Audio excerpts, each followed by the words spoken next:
এই দেখুন কালারটা কত সুন্দর এসছে দেখুন, আর বাটিটা দেখুন একটুও লেগে নেই। আর এই দেখুন নরমটা দেখুন। নমস্কার বন্ধুরা, ক্রিয়েটিভ ফ্যামিলিতে আপনাদের সবাইকে স্বাগত জানিয়ে চলে এসেছি আরও একটি রেসিপির ভিডিও নিয়ে। আজকে আমি গাজর দিয়ে কেক বানাবো, খুব সহজভাবে বানিয়ে দেখাবো। একবার আপনারা দেখলেই খুব সহজভাবে আপনারাও বানিয়ে ফেলতে পারবেন। তাহলে চলুন আমি বানানো শুরু করি। এখানে আমি একটা গাজর নিয়েছি, গাজরটাকে আমি ছালটা ছাড়িয়ে ধুয়ে নিয়েছি। আর এই গাজরটা ওজনে 150 গ্রাম আছে। এবার আমি এখানে একটা গ্রেটার নিয়েছি, এই গ্রেটারে করে এই গাজরটাকে গ্রেট করে নিচ্ছি। এটা সরু দানার গ্রেটারটা বটে, এরকম ছোট খুব সরু সরু বের হবে। এখানে আমি 150 গ্রাম টক দই নিয়েছি, 4 ভাগের 1 ভাগ নিয়েছি সাদা তেল,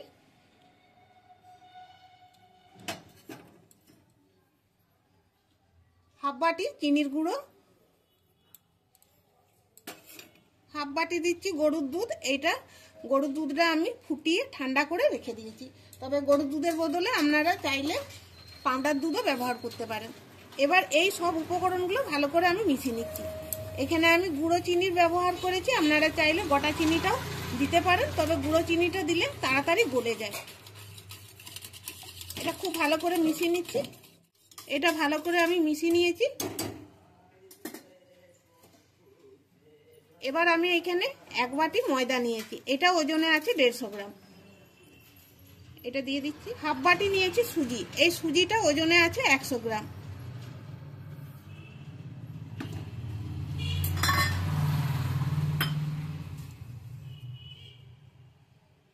এবার দিচ্ছি গ্রেট করে রাখা গাজর। গাজরটা 150 গ্রাম আছে, আগে আমি বলে দিয়েছি। এবার সব উপকরণগুলো আবার আমি ভালো করে মিশিয়ে নিচ্ছি।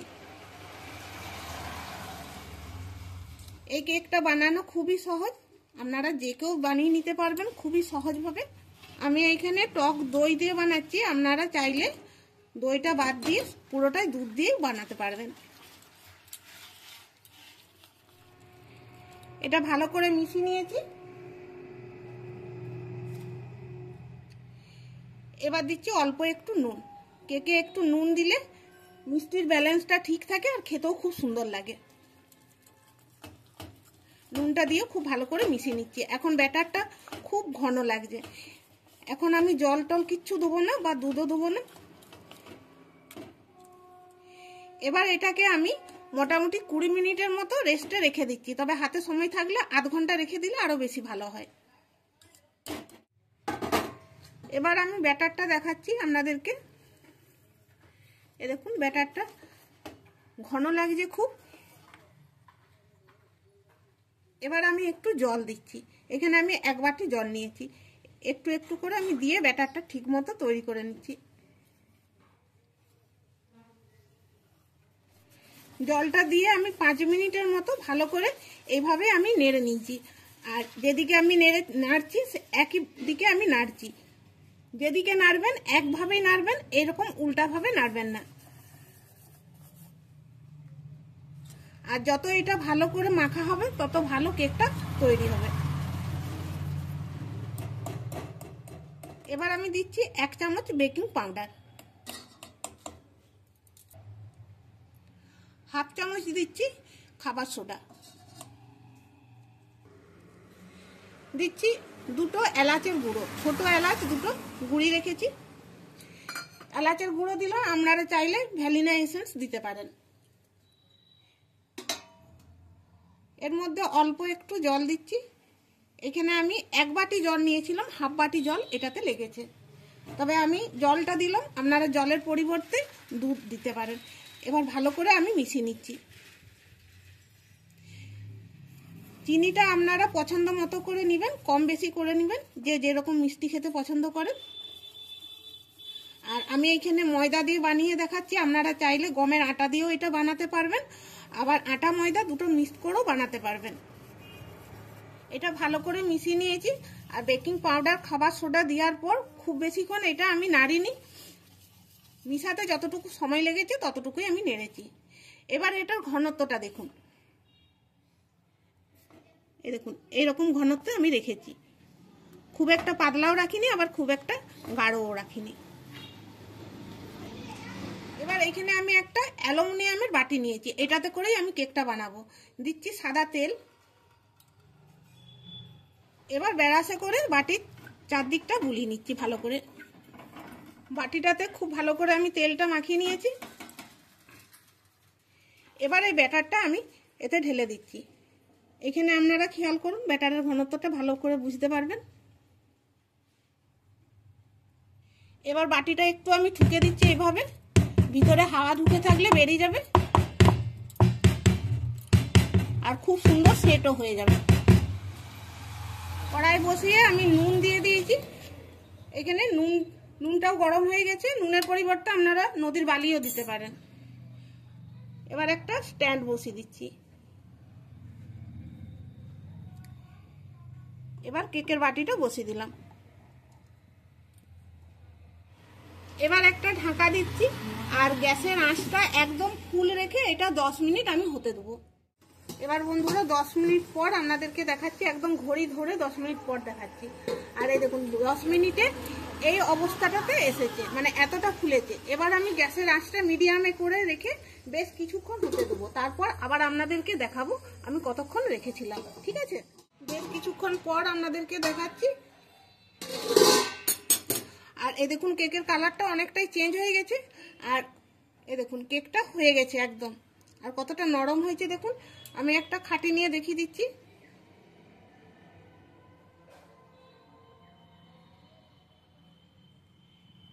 এই দেখুন কিছু লেগে নেই, কেকটা একদম হয়ে গেছে। আর এই কেকটা হতে সময় লাগলো 1 ঘন্টা 5 মিনিট, কারণ গাজর দিয়ে কেক বানিয়েছি তো ওই জন্য সময়টা একটু বেশি লাগলো। আপনাদের ক্ষেত্রে টাইমটা একটু কম বেশি লাগতে পারে। এবার এই কেকটা আমি ঠান্ডা করে নিয়ে আপনাদেরকে দেখাবো, আর দেখতে কতটা সুন্দর লাগছে দেখুন। কেকটা পুরোপুরি ঠান্ডা করার পর আপনাদেরকে দেখাচ্ছি। এবার এটা হাত দিলে এইভাবে ছেড়ে আসছে দেখুন, তাও একটু ছুরিটা দিয়ে ধারগুলো আমি ছাড়িয়ে নিচ্ছি।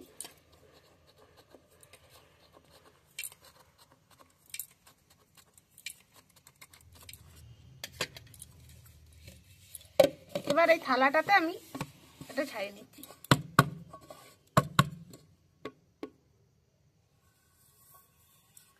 এই দেখুন কালারটা কত সুন্দর এসছে দেখুন, আর বাটিটা দেখুন একটুও লেগে নেই। বাটিটাতে আমি ময়দা বুলাইনি, শুধু তেল দিয়েই আমি কেকটা বানালাম, তাতে কত সুন্দর হয়েছে দেখুন। আর এই দেখুন নরমটা দেখুন।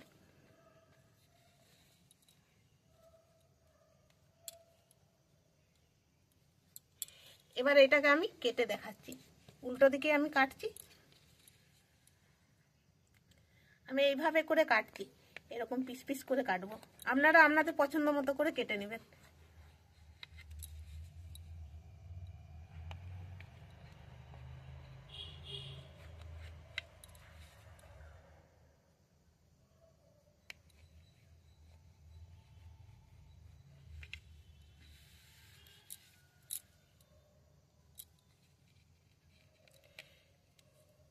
এরকম ভাবে আমি দুটো সরিয়ে রাখছি, এদিকে এই দুটো পিস এভাবে আমি চৌকো করে কেটে নিচ্ছি।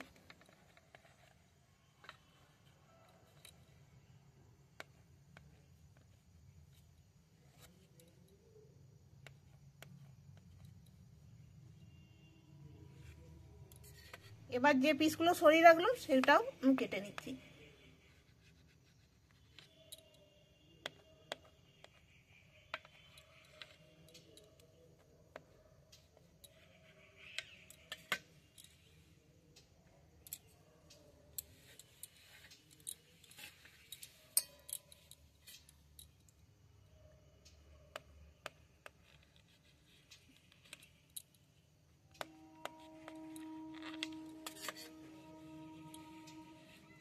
এবার দেখি পিসগুলো কেমন হয়েছে।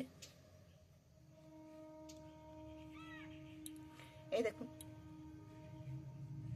গাজর দিয়ে বানিয়েছি তো, তাই এইরকম কেকের মতন অতটা ফাঁপালো হবে না, এটা একদম সলিড তৈরি হয়েছে। তবে এইভাবে বানিয়ে আপনারা বাচ্চাদের টিফিনে দিতে পারবেন। তবে বাচ্চাদেরকে টিফিনে দিতে হলে ময়দা দিয়ে না বানিয়ে আটা দিয়ে বানিয়ে এভাবে দিবেন, দেখবেন তাদের এটা খেলে পেটও অনেকক্ষণ ভর্তি থাকবে আর স্বাস্থ্যেরও কোনো ক্ষতি করবে না। আর এটা ছোট থেকে বড় পর্যন্ত সবারই খুব ভালো লাগবে। এভাবে একবার হলো আপনারা বাড়িতে বানিয়ে দেখুন। বন্ধুরা, আজকের এই রেসিপিটি ভালো লাগলে লাইক শেয়ার কমেন্ট করবেন আর আমাদের চ্যানেলটিকে সাবস্ক্রাইব করে আমাদেরকে সাপোর্ট করবেন। আর দেখা হচ্ছে পরের ভিডিওতে নতুন কোনো রেসিপি নিয়ে আপনাদের সামনে হাজির হব। ভিডিওটি এখানেই শেষ করছি, ধন্যবাদ।